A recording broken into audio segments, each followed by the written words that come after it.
नमस्कार, यह है कहानियों का अद्भुत संसार। किस्सा कहानी, कहानियाँ जिनमें हम लिखते हैं खुद को। मैं हूँ श्वेतांक अम्बष्ट और आज आपके सामने लेकर आ रहा हूँ लेखिका सुनीता मिश्रा जी की कहानी बरगदिया टोला। तो आरंभ करते हैं बरगदिया टोला। फैली धरती को अपने में समेटने को आकुल व्याकुल बरगदिया टोला, मीलों तक पसरा। नन्हे कोपल बरगद, बच्चे बरगद, नौजवान, वयस्क, अधेड़, बूढ़े और फिर कुछ इतने बूढ़े कि लंबी लंबी मोटी एक दूसरे में गुथी हुई अपनी जन्मदात्री भूमि में फिर समा जाने को आतुर जटाओं वाले दादू बरगद, जो छिपाए हैं अपने में धरती, आकाश, तारे, नदी, मेघ, हवा का सुनहरा इतिहास। अब इसी बरगदिया टोला में घुसपैठ कर गईं और दूसरी जातियां, नीम, पीपल, अशोक, शीशम, सागौन, इमली, अर्जुन, जामुन, मीठा नीम, आम, अमरूद, बादाम, कटहल, महुआ, सहजन, आंवला, कचनार, गुलमोहर, सेमल, नारियल, खजूर, बेंत और भी आकर बस गईं बहुत सी जातियां, करती धरती हरी भरी। पर नाम न बदला टोले का, रहा वही पुराना बरगदिया टोला। सनन हवा चलती, बादल गर्जन करते, बिजली चौंधी आती, नदी उफान मारती, किनारे लांघती। पर मजाल है टोला से मुट्ठी भर मिट्टी भी बहा पाए। सूरज की धूप, रिमझिम ओसिया बूंद इफरात बटती सबको। कोई कमी नहीं, कोई भूखा नहीं, कोई सूखा नहीं। चैन ही चैन, आनंद ही आनंद। पशु पक्षी का जमघट, नाचते मोर, रीझती मोरनी, भुजंग यूं लिपटे चंदन से जैसे जाने कब के बिछड़ कर मिले हों।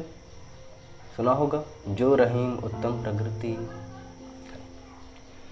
परिंदों का शोर, बंदरों की उछल कूद, हमेशा चहकता रहता बरगदिया टोला। बरगद दादू का सिंहासन अटल।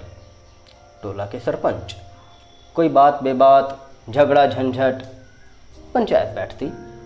दादू का न्याय सिर आंखों पर। कोई चूं तो कर ले, पड़ती दादू की फटकार।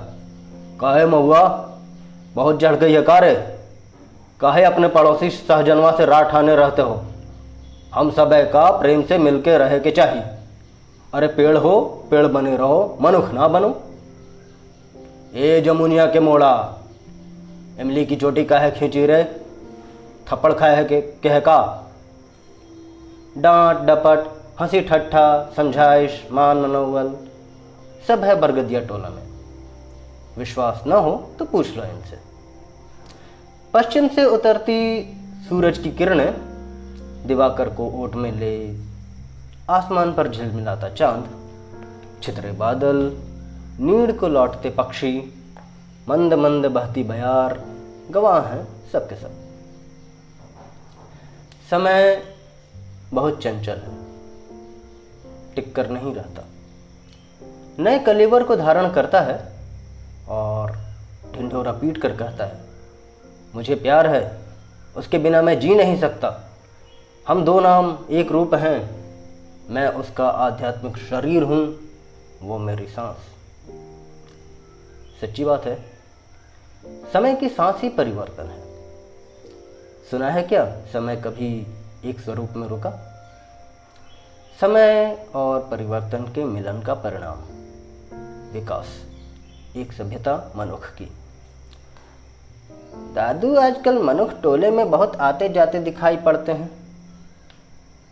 पीपल ने शाम की बैठक में अपनी शंका जाहिर की। हाँ, शक तो हमें भी हो रहा है। दादू ने धीर गंभीर चिंतायुक्त आवाज में कहा। शक? कैसा शक दादू? भोली भाली मीठी नीम ने प्रश्न किया। मनुष्य जात बहुत चालाक होता है बिटिया, जरूर किसी जुगाड़ में हुई है। हम सुने रहे उनकी बातें, वो लोग बड़ी बड़ी इमारतें बना रहे हैं, ईंट सीमेंट रेत से आसमान छूते। अब जगह तो चाहिए तो जंगल साफ करो, काटो पेड़। उम्मा, ऐसा खतरनाक प्लान, जमुनिया बोल पड़ी। दादू, अगर ये लोग हम लोगन के मरी हैं तो का ये सब मनुष्य जात जिंदा रही हैं? अर्जुन बोला। ये लोग ऐसा काहे कर रहे हैं? का मिली है ये करके? अमलतास ने पूछा। मिली है जमीन, बनी है बड़ी बड़ी इमारतें, मिली है लकड़ी तो बनी है सोफा पलंग कुर्सी दरवाजे खिड़की के पल्ले, और इनको बेच के खूब सा पैसा बनाई है। सारे देश का विकास करने जो लालची कीड़ा। कहते हुए नीम ने घृणा से मुंह बिटका दिया। दादू, तब मनुष्य को वो क्या कहते, वो ऑक्सीजन, फल फूल दवाई पानी कहाँ से मिली है? नारियल ने पूछा। विकास दे है पैसा साबन को, विकास बिछाई है, विकास खाई है, विकास पी है। अका दादू के बोलने से पहले नीम अपनी पूरी कड़वाहट से बोला। ना समझ कौन। दादू ने एक लंबी सांस ली। सारा बरगदिया टोला शांत स्थिर हो गया। शमशान सा सन्नाटा खिंच गया। परिंदे बरगदिया टोला तलाश रहे हैं, बना लिए थे जहां उन्होंने नीड़ अपने। दादू ने अपनी जागती आंखों से दुस्वप्न देखा। नहीं है कहीं नीम, अर्जुन, पीपल, इमरी, जामुन, आम, अमरूद, सहजन, कचनार, अमलतास, बेंत, नारियल। है तो जमीन, जमीन पर गगनचुंबी इमारतें।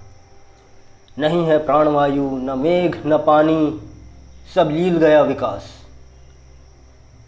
पागल मनुष्य, प्रकृति को साथ लेकर जीना क्यों नहीं सीखा तूने? यह तो तेरे संस्कार नहीं थे, न संस्कृति न ही इतिहास था। श्री राम ने भी प्रकृति का महत्व जाना, तभी तो माँ सीता का पता हमसे पूछा। हे खग मृग, हे मधुकर श्रेणी, जिस तरह तू सभ्यता और विकास के लिए विध्वंस की राह पर चल पड़ा है, एक दिन विकास ही तेरा काल ना बन जाए। हे पालनहार, हे जगत पिता, मनुष्य पर दया करना। निर्जन में दादू की आंखों से जल की दो बूंद गिर पड़ी। ये कहानी यहीं तक।